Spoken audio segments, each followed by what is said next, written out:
Afternoon, always great to be with you. The South African National Cycling Championships are currently taking place in Swellendam. Ryan Gibbons looks to be the man to beat this weekend.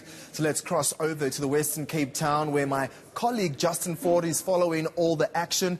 He joins us now. Very great to have you, Justin. I mean, the weather is definitely on the side of the cyclist as the clock winds down ever closer to the 6 a.m. start tomorrow morning. Earlier on, you had Antoine Groenewald confirm it's all systems goes for the trials leading to the World Championships and Olympic Games. How has the mood been from everyone involved since the morning down in the mother city? Good afternoon, Arthur. Yes, absolutely excited. I think that's the word that the cyclists are putting out there, just to know that they get to compete against their fellow competitors, you know, the best of the best here in Swellendam for the SA National Champs. The time trials taking place yesterday, Ryan Gibbons taking the elite men's title. A massive surprise, and potentially to herself as well. I'm joined by Candice Lill, mountain biker by trade, but she herself claimed the time trial elite women's title yesterday.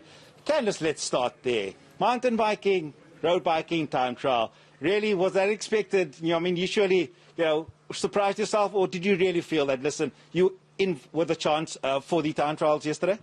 Well, the whole thing from the beginning was that the national championships are taking place in Swellendam, and I would like to come because it's close to my home in Cape Town. And I managed to get together some good time trial equipment with the help of my husband. And yeah, I think from a mountain biking perspective, it is often actually a time trial. From halfway into the race, you're often alone and you have to ride really hard to the finish. So I had some experience in that way, and it was just about transferring it to the speed of the road. About the race yesterday, the conditions ideal in terms of the temperatures, but a bit wet out there as well. I mean, how difficult was it for yourself as well as for the other ladies? I think there was one or two places on the course that were a little bit dangerous, some corners, and they warned us about it beforehand. But again, as a mountain biker, I'm used to, if it rains, then there's mud, which is a lot more tricky. So it was just about keeping it steady, staying safe, looking far ahead. A bit more tricky than if it's dry, of course, but not unsafe. Tomorrow sees the road championships take place where, again, more competitors will be involved, a lot more trickier. You know, you guys are in bunches and so forth. Your expectations for tomorrow, what are you more excited about, and just to be able to put yourself out there amongst some of the best road cyclists? That's exactly it. I think it's going to be a fantastic race tomorrow from the women.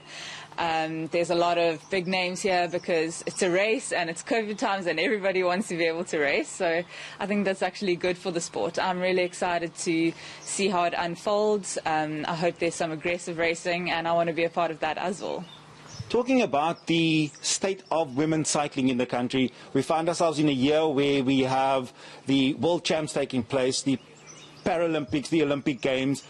Are we on a good footing? Are we improving? Is the state of women's cycling in South Africa, improving, basically? On a whole, I would say yes, for sure. As I said, events like this, the national championships, to have all the categories, to have paracycling, to have all the women's different categories as well, and it's a good opportunity for us to showcase exciting racing. In terms of equality for men, with the men as well, I think mountain biking has actually showed the way quite well in that, and the road is also going that way, so we are going in the right direction. Talking about the Olympics this year, financial support for many athletes across the lesser-known codes is a bit difficult. Is that something you experience, and is there a call for corporates and other organizations to be able to come out and support our athletes ahead of the Olympic Games?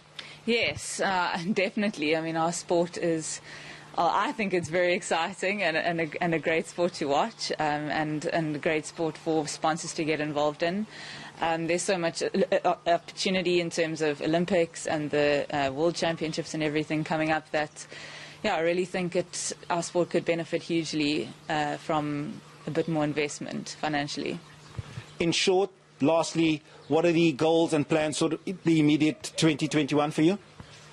I have big plans for 2021 for myself. I would like to do, in terms of mountain biking, the World Cup series, and hopefully qualify for the Olympics and World Championships later in the year. So in a way, this national championships was a good way to gain some confidence, to do a bit of speed work, to get some different aggressive racing in. And yeah, hopefully it sets me up well for the year. Candice, wishing you all the best for tomorrow as well as the year that lies ahead. Well, Arthur, there we go. The ladies are definitely excited. They head off roughly 15 minutes before the men tomorrow morning. Candice mentions that the guys will most likely catch up with them, but it promises to be an exciting day tomorrow where South Africa's best cyclists, road cyclists, will be in action. All right, fantastic. Justin Ford live from Swellendam at the South African National Cycling Championships. Can't wait for the finals at 6 o'clock tomorrow. All right.